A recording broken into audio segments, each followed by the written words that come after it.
Good afternoon and welcome. This webinar is a collaboration between the U.S. Department of Veteran Affairs, VA Center for Faith-Based and Neighborhood Partnerships, CFBNP, and the Veterans Health Administration Office of Mental Health and Suicide Prevention, Education and Training Office. My name is Trulesta Pauling. I am the Senior Outreach Specialist in CFBNP. I will be your moderator this afternoon. Everyone's phone has been muted. If you have a question during the presentation today, please type it in the Q&A box on the right of your screen. I will read the questions at the end of the presentation, and the presenter will provide a response.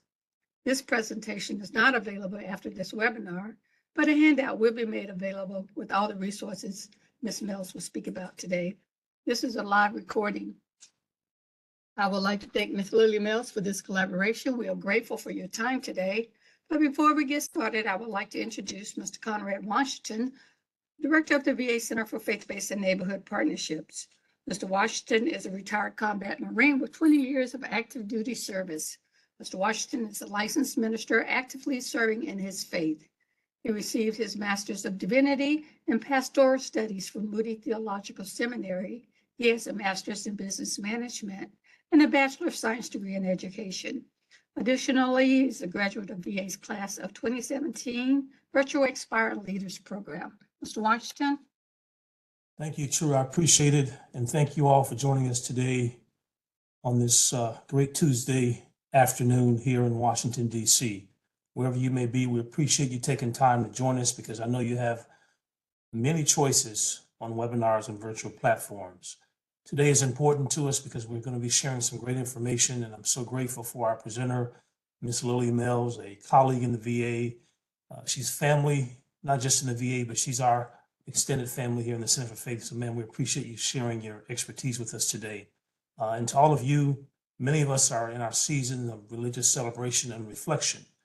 And I ask you to take a few moments throughout your time of reflection and prayers to continue to keep lifted up those who are affected by hate in whatever form it looks like here in the U.S., Ukraine, Gaza, Israel, around the world. I can go on and on. We need more peace. We need more love. And so I ask that you just lift up those who are dealing with situations. And I do want to amplify a few things before I give the mic over to Trulesta to let Lillie go because she needs her time. I want to share with you that suicide prevention is absolutely preventable. It is a national crisis. Those two things I want to amplify. And I do that because Lillie's going to amplify it as well. And I believe that if she says it, I say it, and so many others say it, those of you who are listening will say it as well. And not just say it, but use the information that she's going to present today to help us combat suicide prevention. So thank you again for joining us, and we appreciate each and every one of you. Thank you, Mr. Washington. At this time, I would like to introduce Ms. Lillie Mells, who will be providing today's presentation. Please read a summary of her bio on the screen. Ms. Mells is a licensed clinical social worker with over 20 years of experience. She has worked in various capacities to include child abuse, domestic violence, and substance abuse.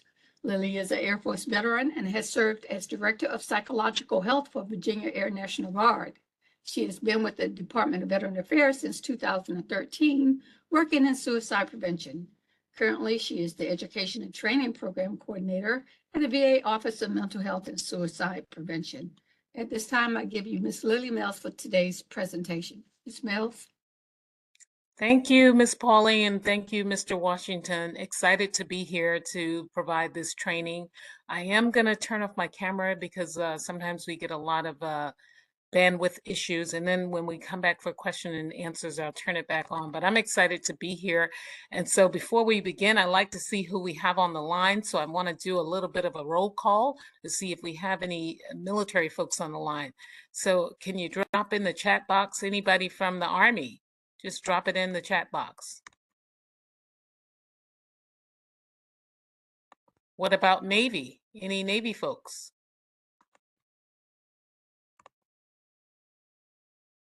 I know we have at least 2 Marines on the line, maybe 3. Any more Marines on the line? All right, all right. What about my brothers and sisters in the blue? Any Air Force?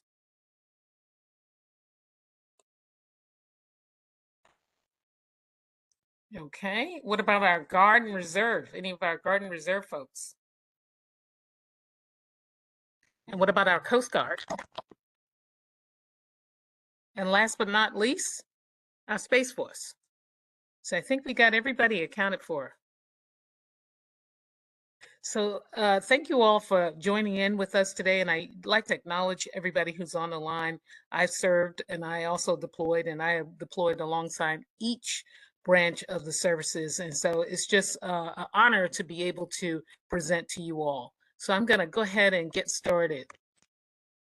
So this is going to be our VA SAVE training. It's going to help you act with compassion, especially if you've come across someone who's in a suicidal crisis. So we're going to teach you a few tips on what to do once you come across someone in a suicidal crisis. So suicide prevention, it can be an intense topic for a lot of folks. So if you need to take a break, step out, please do so. If you need to contact the Suicide Prevention Lifeline, that number is 988. It also is the Veterans Crisis Line, same number, 988. The only difference is you just press number 1 if it's military related.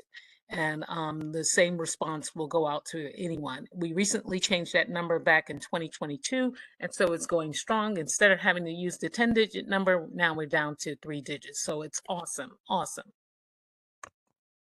So this is what we're going to cover today: facts about veteran suicide, common myths and realities.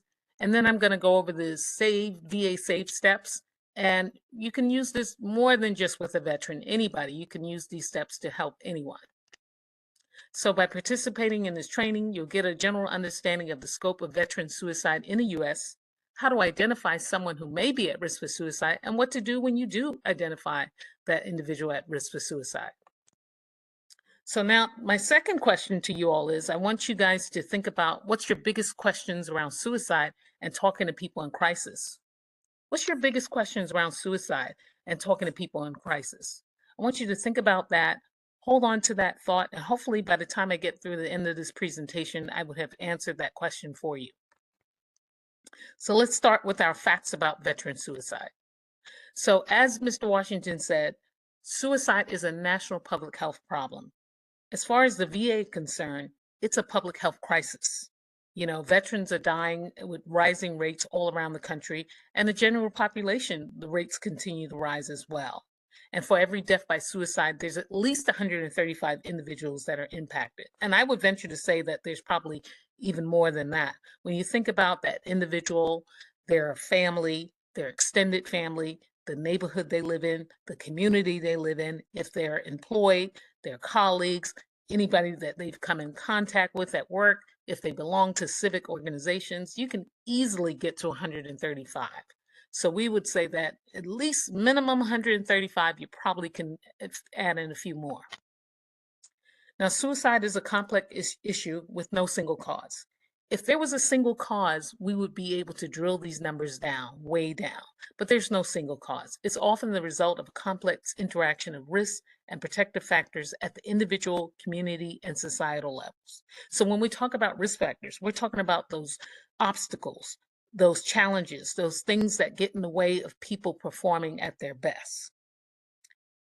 What you need to do is increase your protective factors. So protective factors are those things that offset the risk factors. These are those skills, those tools, those things that you can do when faced with a crisis. And people who have lots of protective factors tend to do much better than those who don't. So what you want to do is you want to have more protective factors and least risk factors. So we got to minimize the risk factors and maximize the protective factors. That's how we can combat suicidal behaviors. So now let's go a little bit deeper into the risk and protective factors. So let's start with the risk factors. First thing about the slide I will tell you is that this is not an all-inclusive slide. There could be many more things that we can list on both sides of this chart. We can list many more things. We can actually have about 10 different slides, but we just want to go over a few, just a few. So let's start with the risks. So if you've had a prior suicide attempt, it doesn't necessarily mean that you'll go on to have another attempt, but the mere fact that an individual has had a suicide attempt, it puts them at greater risk than someone who is not engaged in that type of behavior. Okay? Mental health issues. Okay, I want you guys to type in the box. Why do you think people don't seek care for mental health? And so as a risk factor, we're talking about mental health issues, and especially those issues that go untreated. So type in the Q&A box, why do you think people don't seek help for mental health issues? Okay, I see embarrassment, shame. Absolutely, absolutely. And for military folks, it's even greater than that. Sometimes people are thinking that, it may affect their career. They don't want to be seen as weak. If you have a security clearance, people fear that their security clearance is going to be held up, it's going to be removed. If you have a top secret clearance, they fear that they won't get it back. And then there's some other issues why people don't seek mental health care. And I can only talk about what I know as a culture that I grew up in. Mental health was not discussed. So there's cultures that don't believe in mental illness. And so imagine someone growing up in a culture that doesn't believe in mental illness. And people are told there's nothing wrong with you, you're lazy, those kinds of things. And so it does happen. So in some cultures, people don't believe in mental illness. And so people walk around, suffering, not getting any form of treatment. And then the other piece is, costs, health insurance, the cost of care. And so it locks a lot of people out if they're unable to afford the care. Having a individual therapy session, depending on what part of the country you live in, it could be upwards of $75, $80 a session. And, for a lot of people, that's not really affordable. If you need to go twice a week, that's $160. So affording the care, that could be a reason why people don't seek mental health. But when we have untreated mental health issues, it definitely puts you at a risk for suicide because there are some issues that really need care and ongoing care. So if you have a diagnosis of bipolar disorder, that's a disorder that needs ongoing care. Schizophrenia, ongoing care. Some people have depression.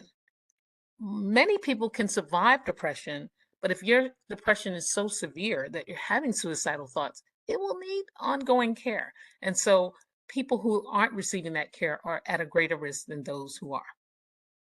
Next, substance abuse. So when we talk about substance abuse, we're talking about anytime you're taking mood altering substances, drugs, alcohol, anytime you ingest mood altering substances, it definitely puts you at a greater risk for suicide.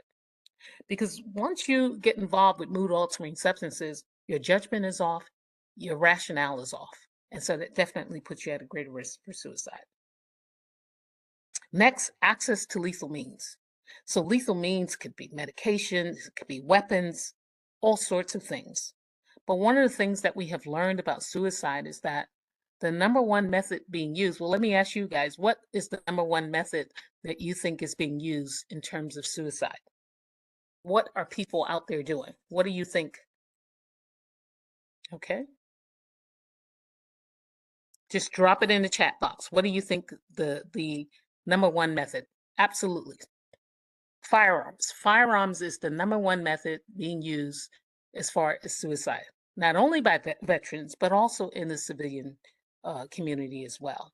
And so one of the things that the VA has done is we have foot stomped education on lethal means safety, lethal means storage.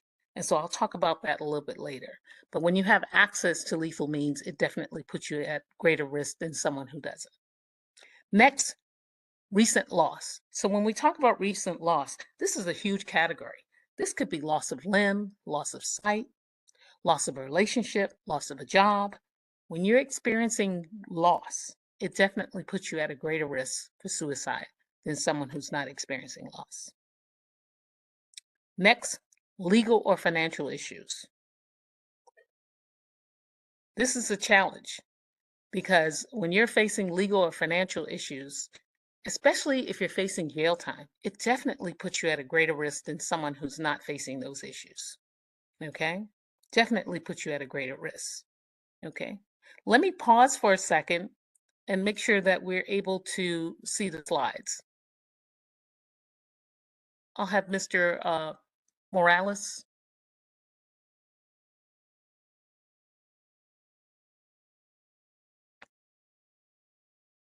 Can folks give a thumbs up if they can see the slides?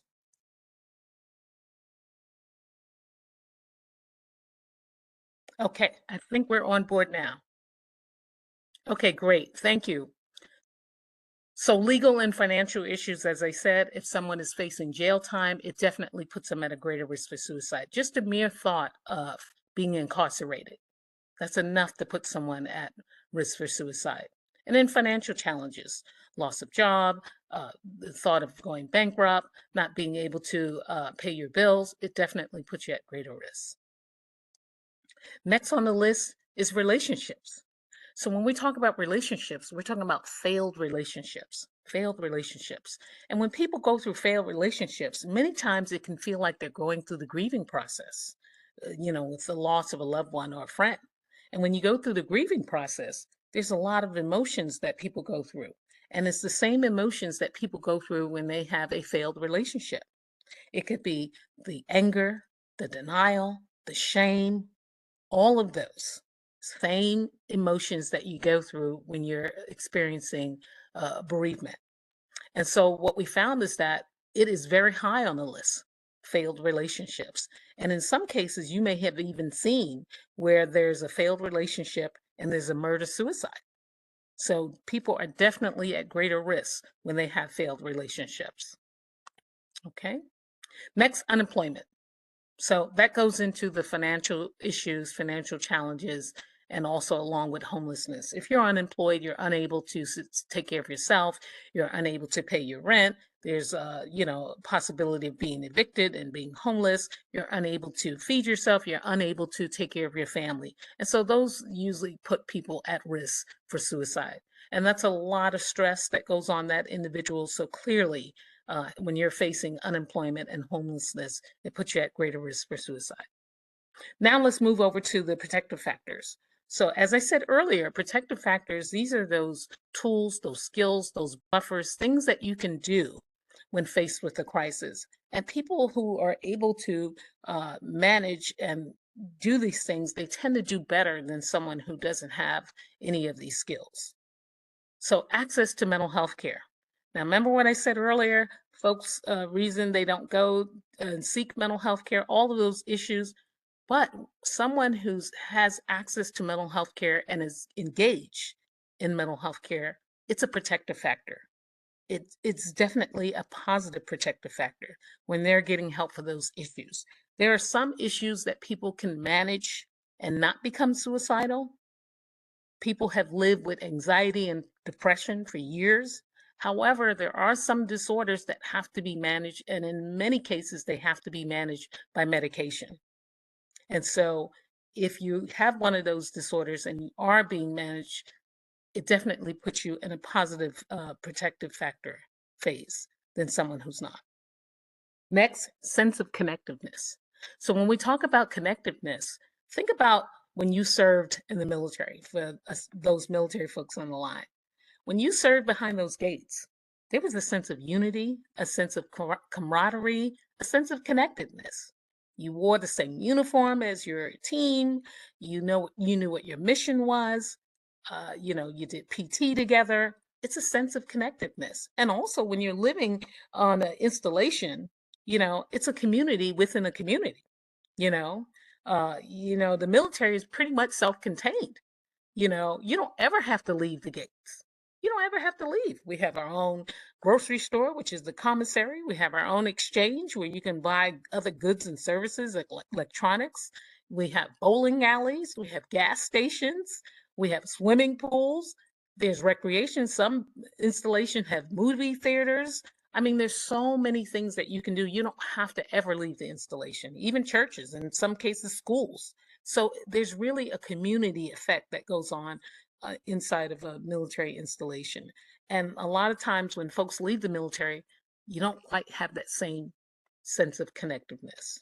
Okay. Next on the list, problem solving skills. Now, I will tell you this, and all my Center for Faith-Based folks know this. I'm a gal from New York City, and we didn't have a whole lot of problem solving skills at all.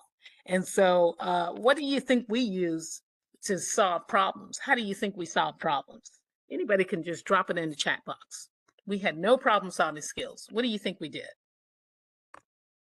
Let me see who dropped something in the chat box for me. Come on, take a wild guess. Someone said street smarts. Well, the only kind of street smart I knew was to hold up your fist and knock someone out. So we did a lot of fighting, but I will tell you, it's not necessarily a good problem solving skill. It's not a good problem solving skill at all. And I will tell you, if we learn problem solving skills much earlier as young adults and youth, we would do much better as adults. And once you have problem solving skills, then when you're faced with tense situations and crisis, you tend to do better. You tend to do better. So you can't just fight your way through life. And the folks that we saw fighting as children, they tend to fight as adults, not necessarily physically, but verbally. So you can tell, that one was a fighter. But yeah, so problem solving skills is always a plus. When you can negotiate and compromise using those skills is always a positive. Next on the list, sense of spirituality. So when we talk about sense of spirituality, this is very individualized. Some people will actually practice formal religion. Some people will go to houses of worship. Some people will meditate. Some people read the Bible. It's what works best for that individual. There's no one size fit all. So it's what works best for that individual. Okay. Next, mission or purpose. So that goes back to that connectiveness. When you're wearing that uniform, you know exactly what the mission is and you know what the purpose is. Now, when folks leave the military, it's very different. Not really quite sure what my mission is. For a lot of people, we continue the mission by serving veterans and folks still on active duty. You know, a lot of veterans work for the VA. A lot of veterans work for DOD. We want to continue that mission. Okay. And sometimes when you don't quite have a mission or purpose, it's kind of like, I'm not really sure what I should be doing. Okay. And so it's always positive when you have a mission or purpose. Next, physical health. Now, I will tell you, there's no reason to walk around in pain every single day. You know, when I was in the military and I served, I had no pain.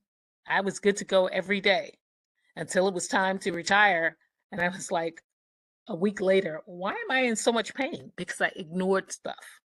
I pushed it to the side. You really need to get those ailments and those untreated illnesses taken care of. And when you're in good physical health, you tend to do much better than someone who's ailing. And so taking care of your own physical needs is just a positive, just a positive. Next, employment. So when you're employed, it's always a positive. You're able to take care of yourself. You're able to take care of your family. It's always a positive. I mean, just imagine the opposite of that. You're unemployed.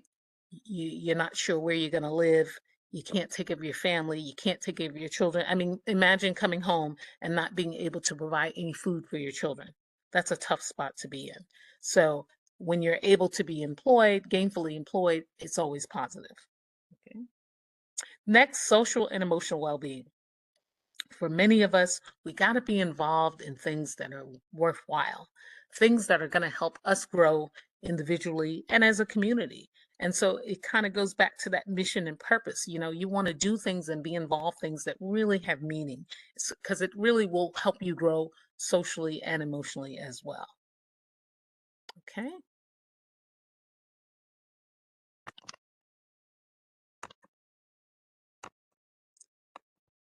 Okay, Ms. Morales, I think I'm going to have you move the slides. Okay, key findings for 2022. We have updated our national report, but let's go on to the next slide. So veterans deaths between 2001 and 2020, you will see that there was a slight dip in 2020, but I will tell you, this is not anything that we can celebrate. It's not anything that we can celebrate at all because dropping by 300 deaths is not good enough. We need to drill those numbers down to single digits to really make a dent. So I don't like to particularly discuss this slide a whole lot because it just shows that there's a lot more work that needs to be done. Next slide. Okay, veteran suicide by age and sex. And so you can see here the numbers. White males are still leading the pack, 18 to 34-year-olds. Okay, the next group is 35 to 54. And then 55 to 74. But look at our older adults, 75 and older. They're starting to creep up in numbers. Okay. And when we look at the deaths, veteran suicide is still leading in all the non-veteran categories. Next slide. Okay, suicide, death, and methods from 2001. And so remember when I talked about lethal means? So we're talking about firearms, we're talking about poisoning, we're talking about suffocation. And then other is just a smaller category. It could be a variety of things. It could be leaping from a height, ramming a vehicle into a fixed object. But those numbers are so small that they don't deserve a category by itself. But if you look at firearms, in every category, firearms is overwhelming the number one method that's being used. Okay. And it accounted for over 70% of male veteran suicides in 2020. And those numbers continue to rise. But one of the things I do want to point out to you is that if you look to the far right and look at veteran women, look at the increase in firearm usage by veteran women. So that number has gone up as well. Okay. And so overwhelming, we know that firearms is the number one method that's being used. Next slide. So the Veterans Affairs has had to do a lot of training and provide information on lethal means and lethal means safety. So what is lethal means safety? So in the context of suicide prevention, safe storage of lethal means is any action that builds in time and space between a suicidal impulse and the ability to harm oneself. So any action that builds in time and space between a suicidal impulse and the ability to harm oneself. And so this is what we really need to focus on. When that person has that thought, we have to build in time and space between when they act on that thought. And effective lethal means safety education and counseling is collaborative and veteran-centered. So one of the things that we learned at the VA is that when someone was in a crisis and let's say they were suicidal and they owned a weapon, the first thing that we would do is call the local authorities and have the weapon confiscated, and they would never receive that weapon again. But what we found is that it didn't really work, because then people began to not be forthcoming about actually owning a weapon because they felt like it was going to be confiscated and they would never get it back. So the VA had to actually change the dynamics of that. And so we came up with a better option of, you're in a crisis. Can we get you to safely store that weapon, lock it up, secure it, give the key to a trusted friend or adult who's over the age of 21? And once you get through this crisis, they would return it back to you. And we found that that seemed to work much better than just, we're going to confiscate it and you would never receive it again. Okay. So the lethal means safety, it respects the important role of firearms and medications, what they play in a veteran's life, and is consistent with their values and priorities. The other thing that we had to do was educate not only the veteran, their family members, and the providers who treat them, because a lot of our providers are unfamiliar with weapons. Some of them have never even held a weapon. And so educating them on the importance of the role that weapons play in a veteran's life. Next slide. So most suicidal crises are brief. The time from decision to action is usually less than 1 hour. So you can see we had some studies here. Less than 5 minutes was 24%, less than 20 minutes was 48%, and within an hour it was 71%. Okay, and then to the right, you can see that the fatalities. So 85 to 90% of fatalities occur with firearm injury. Okay, there's little rate of survival. Now, if you look at all the other methods combined, only 5% were fatal. So we know that lethal means is it, and that's where we have to focus our attention to. Next slide, please. So lethal means safety, it does work. Reducing access to lethal suicide methods is one of the few population level interventions that has shown to decrease suicide rates. And about 90% of people who survive a suicide attempt do not necessarily go on to die by suicide. So that's a good thing. And so what we have done is we've collaborated with the veteran ahead of time. We've collaborated with their providers and their family members. And once we've done that, we have likely prevented suicide for the rest of their lives.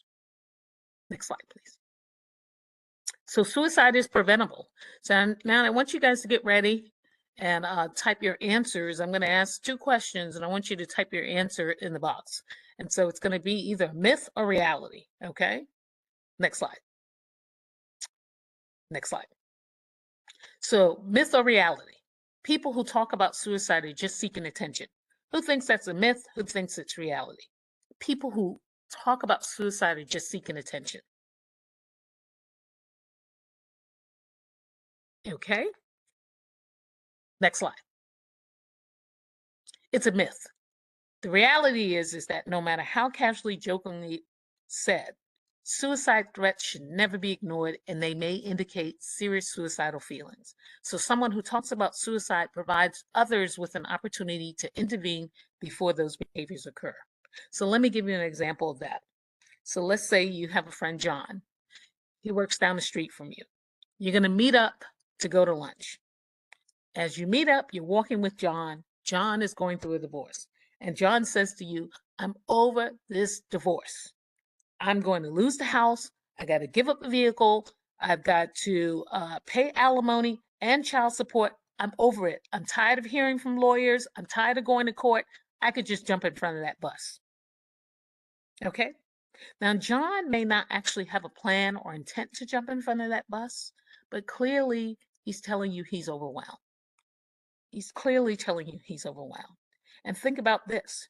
Remember those risk factors? He's already given you a dozen risk factors. Loss of a relationship. That's a divorce. He's also has children, so that's another loss with that. Financially, his financial status is going to change. He's having to move. He has given you a whole mouthful of risk factors. So clearly, he is overwhelmed. And like I said, he may not actually have a plan or intent to jump in front of that bus, but this gives you an opportunity to intervene with him before anything occurs. Next slide. Okay, next question. The only one who can really help someone who's suicidal is a mental health counselor or therapist. Is that a myth or reality? The only one who can really help someone in a suicidal crisis is a mental health counselor or therapist. Okay. Okay. Next slide. It's a myth.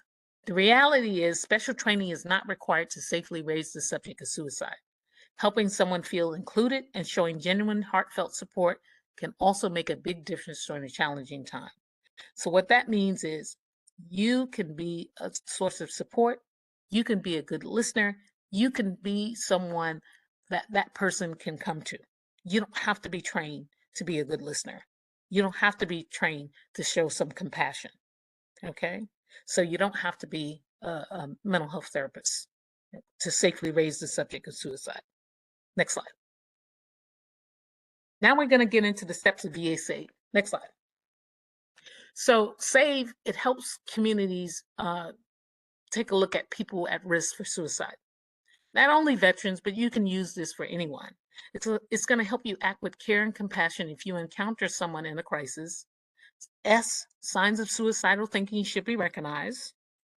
A, ask the most important question of all. So I'm going to pause here. Does anyone out there know what's the most important question of all that you should be asking?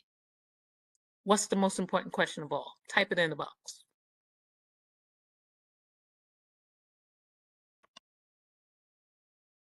Okay. And so I want you to hold on to that, and I'll get back to it. V, validate that person's experience. E, encourage treatment and expedite getting help. Next slide. So let's go, and I'm going to get to A, and I'll reveal the answer to that. F, signs of suicidal thinking. Learn to recognize these warning signs. Now go back and think about John. He was somewhat hopeless about his situation, feeling like there's no way out. Anxiety.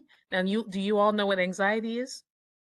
That feeling of nervousness, something's about to happen, not sure who, not sure when, not sure why.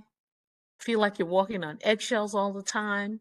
Some people have physical symptoms, nauseated, uh, racing heart rate, sweating palms. Some people feel claustrophobic. That's pretty much anxiety, okay?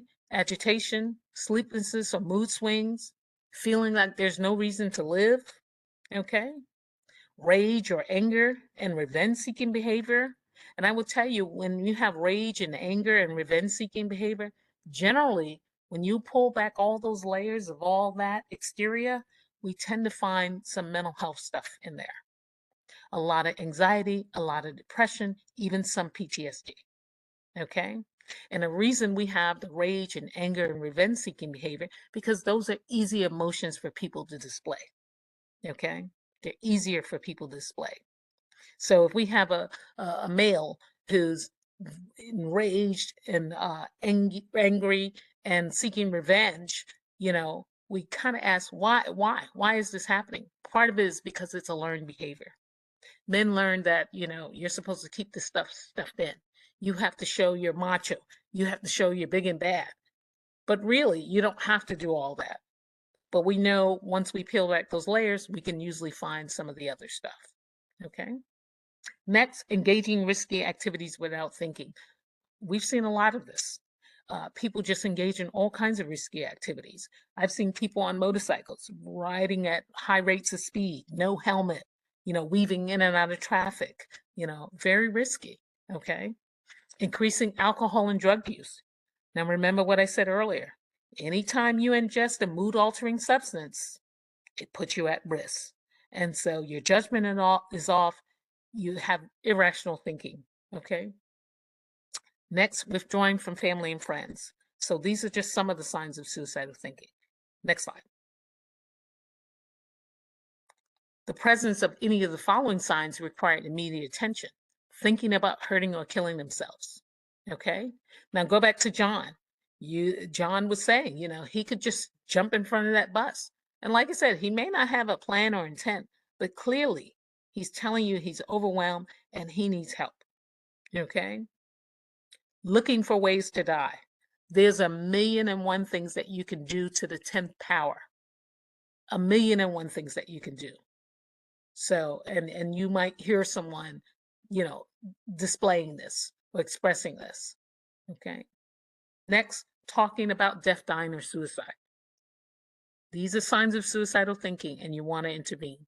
Self-destructive or risk-taking behavior, especially when it involves alcohol, drugs, and weapons. I mean, think of this scenario. Somebody's depressed. They don't like feeling depressed. That feeling of depression, lack of energy, lack of motivation, no desire to do anything. Some people want to sleep all day. Some people can't sleep at all. It's just no motivation whatsoever. And so some people say, I'm just tired of feeling this way. I'm sick and tired of feeling sick and tired. And so they may resort to alcohol and drugs. But what I will tell you is that when you're drinking or ingesting drugs and you're depressed, it's not a good combination. It's not a good combination at all. And what we find is that your judgment is off, and a person that's engaged in that behavior may even decide, well, you know what? Maybe it's time for me to take a look at my gut. Maybe I'll clean my gut. But now they're so depressed, they might even decide, maybe I should just use my gut on myself or someone else. So it's just not a good combination. And like I said, the judgment is clearly off. Next slide. Okay, now we're back to that question. Know how to ask the most important question of all. So I'm going to look back in the chat. What was the most important question of all that we should be asking? What's that question? I'm going to give 2 more people an opportunity.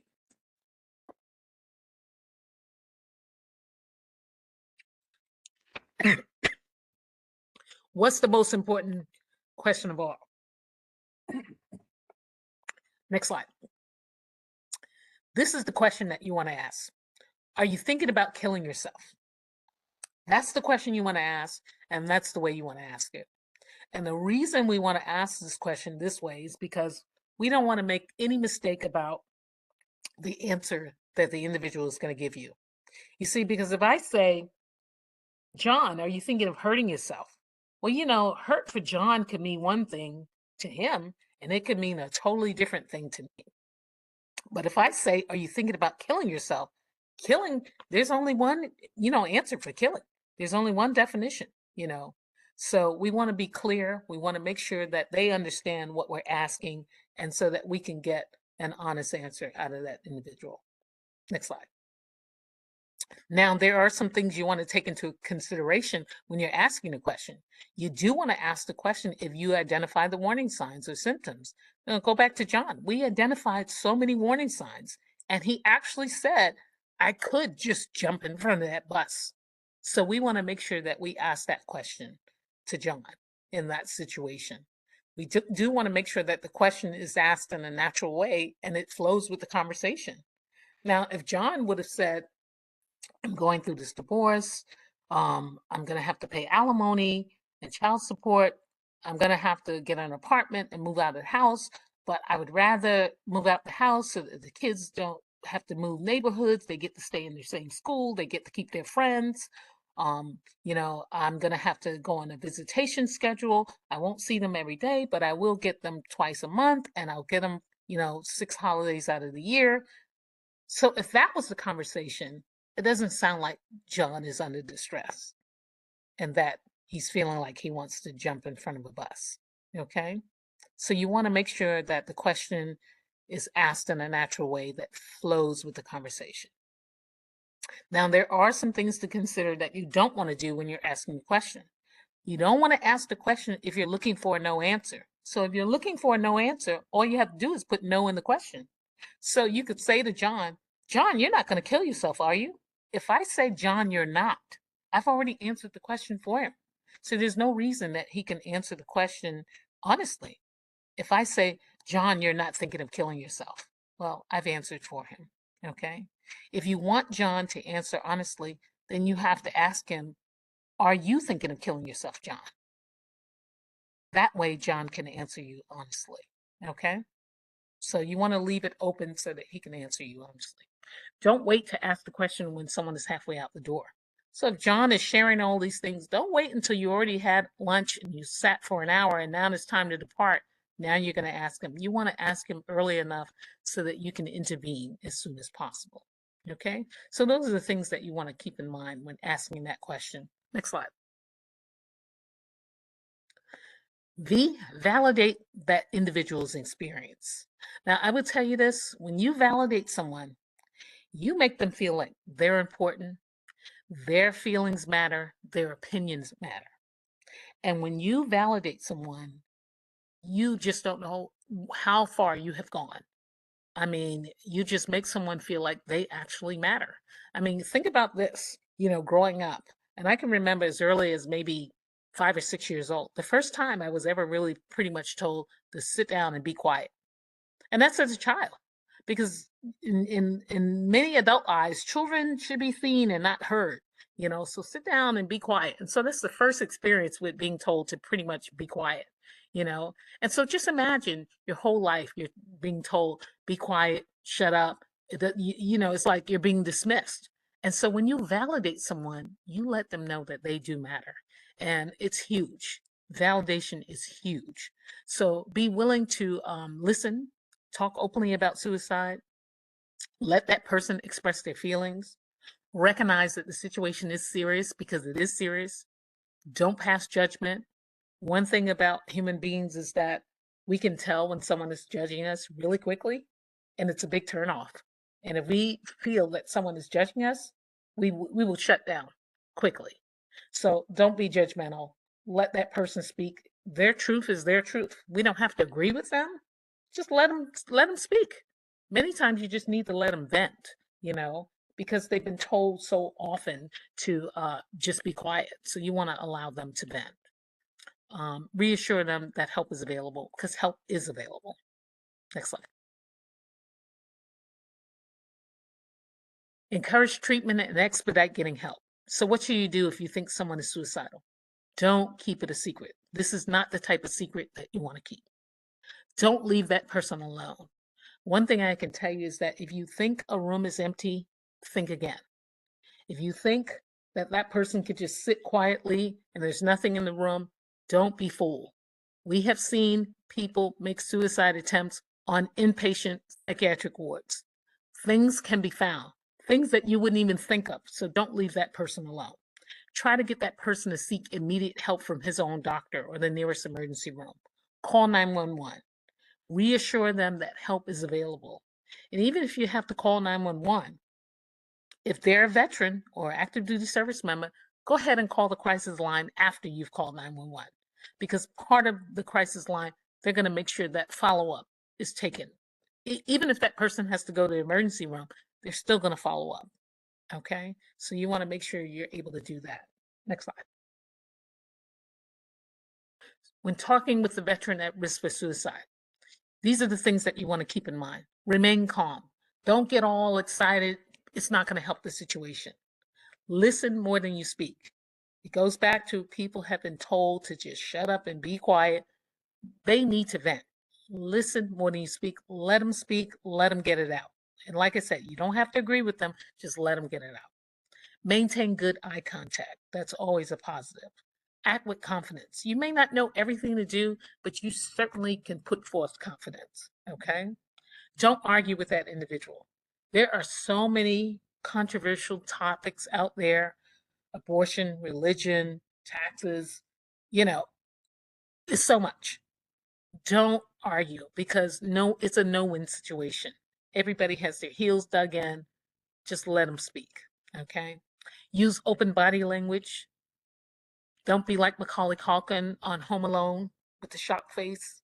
Limit your questions. Let that individual do the talking. Let them talk. Many times they need to vent, and they may even know that there's nothing singularly you can do to change their, let's say, financial situation, but they sometimes just need to vent. Use supportive and encouraging comments, but be honest that there's no quick solution. Okay? But help is available. Next slide. So what do you do if you're on the phone with someone and they express suicidal ideation? You want to keep the caller on the line. Don't hang up or transfer. You want to remain calm. Okay? Get as much identifying information on that caller as possible: their name, their phone number, their current location.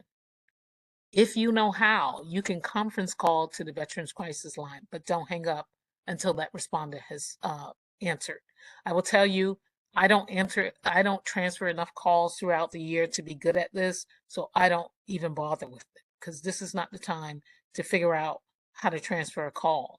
So don't do it if you're not proficient in it. Usually our call centers and our operators, those are the folks who do this all the time. Get your coworkers for assistance, use instant messaging, use your cell phone, do whatever you need to do to get help. If you're on the line with someone who's suicidal and they hang up, call them back immediately. If no answer, then you want to go ahead and call 911. And then if it's a military person, veteran, then you can call 988 afterwards and give that information. Next slide. So that was the steps of S.A.V.E. Signs of suicidal thinking should be recognized. Ask the most important question of all. That question is, are you thinking of killing yourself? Validate that person's experience. Make them feel like they matter and their opinion matters. Encourage treatment and expedite getting help. Now I want to go over a couple of resources really quick. Next slide. Next slide. I think we have that one. So the Veterans Crisis Line, it's open 24 hours a day, 7 days a week, 365 days a year. Anyone can call this line. Veterans, family members, active duty members, friends, you can even call anonymous. Next slide. The Crisis Line has been open since 2007 and has been going strong since 2022. And you can see the numbers there in terms of how many calls we've had, how many chats, how many texts, and how many referrals, and how many dispatches emergency services. Next slide. We have at the VA what we call suicide prevention coordinators, and these are folks who specifically are hired to handle veterans who are at risk for suicide. They do direct care, outreach and education, reporting and tracking, as well as monitoring and oversight. And we have one at each VA medical center, and in some cases more, and they also have a team that works with them. Next slide. This is our resources, veteranscrisisline.net. You can go on there and you can find local VAs, vet centers, and community-based outpatient clinics, as well as the suicide prevention coordinator. Next slide. Making the Connection. This is a series of vignettes, real veterans telling their story, their struggles with mental illness, and coming to the VA and getting help. Next slide. Practice safe storage of firearms and medications and other lethal means. KeepItSecure.net, as well as National Sports Shooting Foundation. They have partnered with us, and they will do a lot of advertising as far as the crisis line and gun locks and gun lock safety. So that has been positive for us. Next slide. New lethal means safety resources. Remember I said earlier, we've had to educate not only the providers, the veterans, and their family members. And so this is some of the resources. Next slide. Mental health apps.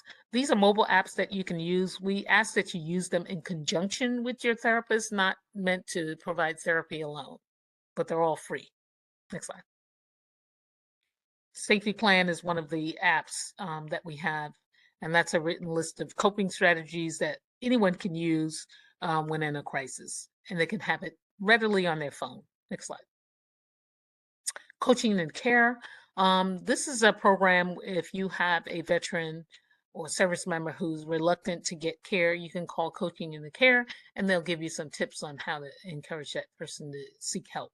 And in many cases, they will talk to that individual themselves. Next slide. LGBTQ. The VA has always served this community and continue to provide more resources. Next slide. Postvention resources. You know, in our community, there are going to be tragedies, and we do have to be ready. The community, the providers, and in the workplace. And so this is resources that we have available, all free. Next slide. PsychArmor. This is one of our partners. You can take the S.A.V.E. training online. It's 25 minutes, and you just go on the website and enroll for free. And they have other trainings on there as well, like military culture, which can be very helpful for someone who doesn't know a whole lot about the military. Next slide. That's it. And so now we're going to open it up for some questions, and I'll throw it back over to you, Ms. Pauling. Thank you, Ms. Mells, for that presentation. We're so thankful for your time today. Now we just only have a few questions in the Q&A box, Lillie. I will read the questions out loud, and Ms. Mells will provide a response. If we're unable to get around to all the questions today, we'll take down the questions and get back to you. If you have any questions, you still can send us an email, and we'll be able to get them to her, and she'll be able to provide you a response. The first question comes from Sabrina Kelly. She wants to know, is it still 22 a day? Well, I you know, think she's there's a referring to- misconception with that 22 a day. You know, when they got that number of 22 a day, some of those veterans are not even enrolled in VA care, and so we don't find out about them later. So we really don't necessarily go by that number. I would say the number that we have used is that there's about 6 that were enrolled in VA care that did go on to commit suicide. So we usually don't really consider that 22, because if we didn't find out till later, how do we account for them? So yeah. Thank you so much. The second question comes from Joe B. He says, I love the 988 idea. Can we get some stickers or magnets of this for local VSO posts? Please? Yes. And what I would say is wherever your city is, you need to contact that suicide prevention coordinator. Ms. True will send out the resource list, and you can go on that list, that website, and find out who your suicide prevention coordinator is. Contact them, and they should have wallet cards. They should have maybe they have some magnets. They have a whole bunch of stuff, and you can also get gun locks through them as well. Thank you so much. And the second part of his question was, when did that 988 rollout start? It started in 2022. And what I will say about the 988 number is that the 10-digit number will still be in effect probably for the next 4 or 5 years. They have to make sure that all carriers are on board. Everybody knows about it, but it has been picking up steam and it's going pretty fast. So 988 is it. It acts just as if it's 911. The only difference is it's for crisis situations. But yes, it was a good thing for the VA. Okay. And Joe also says, can you please clarify where 988 calls go? So they do go to the crisis center. So the VA crisis line, we actually have 3 call centers, one in upstate New York, Canandaigua, New York, one in Atlanta, Georgia, and the other one is in Topeka, Kansas. And so how it operates is that it's a whole bunch of responders that just answer calls all day and all night. And depending on when someone calls, they could get the responder in Kansas, but they identify where that person is locally and they get them connected to the local suicide prevention coordinator in that area. Thank you so much. And next, we do have one of our team members that have a question. Nicholas, would you like to ask that question at this time?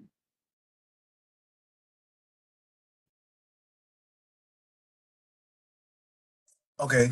Yeah, no problem. So my question to you is, we've heard you all say that, sometimes the individual just needs a ear to listen to that may uh, help their mindset, their situation, their trajectory or whatever it is that they have going on. But what do you say to the individual that says, I know you can't do anything to fix my situation. You know you can't do anything to fix my situation. So what's the point in me telling you my situation and explaining my business to you if we both know that you can't help? What about that individual that has that mindset? And you may feel that that individual and the previous individual both are in, say, an equally potentially dangerous situation. One wants to vent, he leaves feeling better. The other one says, you can't help me. I'm not wasting my time.